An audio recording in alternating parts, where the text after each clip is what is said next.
After you. Ladies first. Now listen to me. You guys aren't gonna die in here. As soon as I'm out of here, I'm gonna call the cops and they're gonna let you guys out. It's cold. Are you serious? Dang it. I don't know what kind of jerk doesn't bring his own coat to work. Okay? Happy now? My ears are cold. Roofman, the 2025 film starring Channing Tatum and Kirsten Dunst, is a modern American outlaw story. It's the tale of a charming fugitive outsmarting the system using nothing but his wits, duct tape, and a smile. When we all know that ain't real. So in this episode, we're looking at the real story behind Roofman, which is darker, stranger, and a lot less cinematic. This is That Ain't Real. Number 1. Is Roofman real? In short, yes. Jeffrey Manchester was a former Army Reserve soldier who, between 1998 and 2000, robbed more than 60 McDonald's locations by entering through the roof. He would drop down after hours and wait for employees to arrive so he could usher them into the walk-in freezer, always with a polite please and thank you. He never fired a shot. He stayed calm, professional, and oddly courteous. That's why the media dubbed him the Roofman, and that part of the movie is very accurate. What the movie exaggerates is the genius improvisation. In reality, Manchester studied blueprints and alarm systems carefully.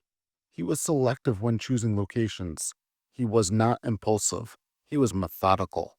And he relied heavily on repetition and identical building layouts. His success came from exploiting uniform fast food construction, not constant innovation. Also, the arrest at the birthday party is a major dramatization. Manchester's actual first arrest in 2000 happened when he was caught in a parking lot while fleeing another robbery. The movie uses the birthday party to emphasize a tragic desire to be a good dad, even as his life unraveled. Number 2. The Toys R Us chapter. After escaping prison, Manchester really did hide inside a Toys R Us store in North Carolina. He built a living space above the ceiling, decorated it with posters, and survived for months on baby food, snacks, and items stolen from the store. All real. The tone, however, is not. The movie plays it as eccentric, almost whimsical, like a guy camping in a toy store. In reality, living above unsuspecting employees for months, stealing food meant for children, and watching staff from ceiling spaces, it's disturbing, not funny. The relationship is also real. He began dating a local woman and even handed out toys that he stole from the store to kids at her church. But the movie changes how they met to add additional tension. In the film, Kirsten Dunst's character, Leigh, works at the Toys R Us where Jeffrey is hiding. In reality, Leigh Wainscoat did not work there. They met at church while Jeffrey was already in hiding. Another missing piece is the second hideout. In real life, Manchester broke through a back wall into an abandoned Circuit City next door, where he built a much more elaborate apartment, complete with a makeshift kitchen and TV. The movie simplifies this to keep the story centered inside the toy store. Number 3. The ending. In the movie, Jeffrey robs the Toys R Us on December 26 because he needs to pay his friend Steve for falsified documents so he can start a new life. While he did rob the store on that date, the motive wasn't as clear cut. Most investigators believe he simply wanted a large cash exit fund to flee the country. The character of Steve was created to give the final robbery a clear narrative goal. The collapse of his plan, however, is mostly accurate. 2 employees escaped and alerted authorities, forcing Manchester to flee through a secret passage into the abandoned Circuit City, exposing his months-long hiding spot. The sting that led to his final arrest is also largely real. After police revealed his true identity to Leigh Wainscott, she was devastated, but agreed to cooperate.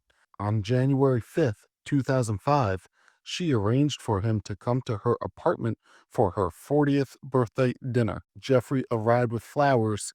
Instead of a celebration, he was met by a police tactical team and arrested without incident. Number 4. Channing Tatum versus the real man. The biggest difference between the movie and reality is the man himself. Channing Tatum brings charm, physicality, and likability to the role. He's a charismatic anti-hero, a lovable, witty, blue-collar genius we are all meant to root for. The real Jeffrey Manchester was none of that. He showed signs of clear psychological deterioration, paranoia, and an inability to reintegrate with normal society. He's been described as awkward, withdrawn, obsessive compulsive, and socially isolated. The film avoids digging into this because it complicates the tone. Hollywood smooths the edges because audience root for charm, not pathology. Let's review. Roofman leans hard into the too crazy to be fiction side of Jeffrey Manchester's life, taking real events and reshaping them into a cleaner, more emotional, more cinematic arc. It's a true story, just a polished one. Hollywood turned a disturbing case study into a stylish caper, and that ain't real. If you like this breakdown, make sure to hit like, subscribe, and tell us what movie or show you want us to get into next. Thanks for watching. That ain't real.